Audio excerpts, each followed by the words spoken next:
জয় Bangla slogan দেওয়ার জন্য কাউকে গ্রেপ্তার করাটা মানায় না। বঙ্গবন্ধুর ঘর বাড়ি ভাঙা এটা মানায় না। বঙ্গবন্ধুর স্ট্যাচু ভাঙা, তার জন্য প্রতিকার করেন নাই সরকারিভাবে, এটা তো একতরফা নয় কি দোতরফা বলা যায়।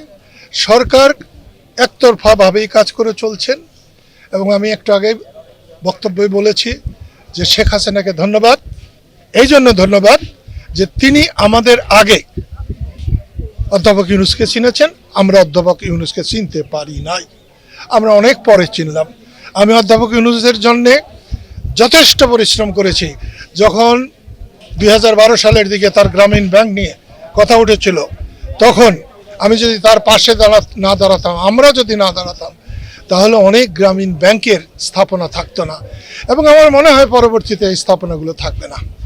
সিনসিয়ারলি কাজ করলে কোনো কিছুতেই ঝুঁকি নাই, কিন্তু যদি আগের থেকেই পরিকল্পনা করে রাখা হয়, নিজেদের ইচ্ছে মতো কোনো ফলাফল বের করবেন, তাহলে প্রচুর ঝুঁকি আছে এবং সে ঝুঁকি নিয়ে এরা টিকতে পারবে না।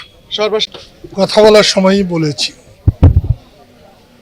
আজ থেকে 4 দিন আগে আমি বহেরাতুলিতে একটা কথা বলেছি যে শুধুমাত্র 3-4টা দল নির্বাচন করলে, সেখানে আমি আওয়ামী লীগের কথাও বলেছিলাম নামটা, কিন্তু যেভাবে পত্রিকা এসেছে আমি ওইভাবেই বলি নাই যে আওয়ামী লীগকে নির্বাচন করতে না দেওয়া হলে আমি নির্বাচন করব না, এরকম বলি নাই।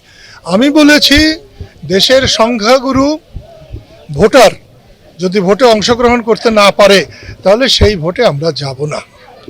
আজকে প্রায় 15 মাস সরকার, অন্তর্বর্তীকালীন সরকার দেশ সম্পর্কে কথা বলতে একবারের জন্য আমাদেরকে ডাকে নাই।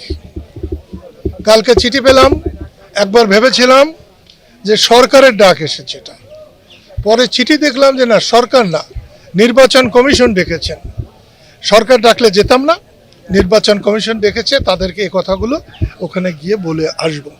এবং এটা সত্য যে শুধুমাত্র যারা এখন লাফালাফি করছে, বিএনপি ছাড়া, বিএনপি রাজনৈতিক দল, তার সঙ্গে ভালো থাকুক খারাপ থাকুক প্রচুর মানুষ আছে, কিন্তু একতরফা নির্বাচন করলে বাংলাদেশের ভালো হবে না।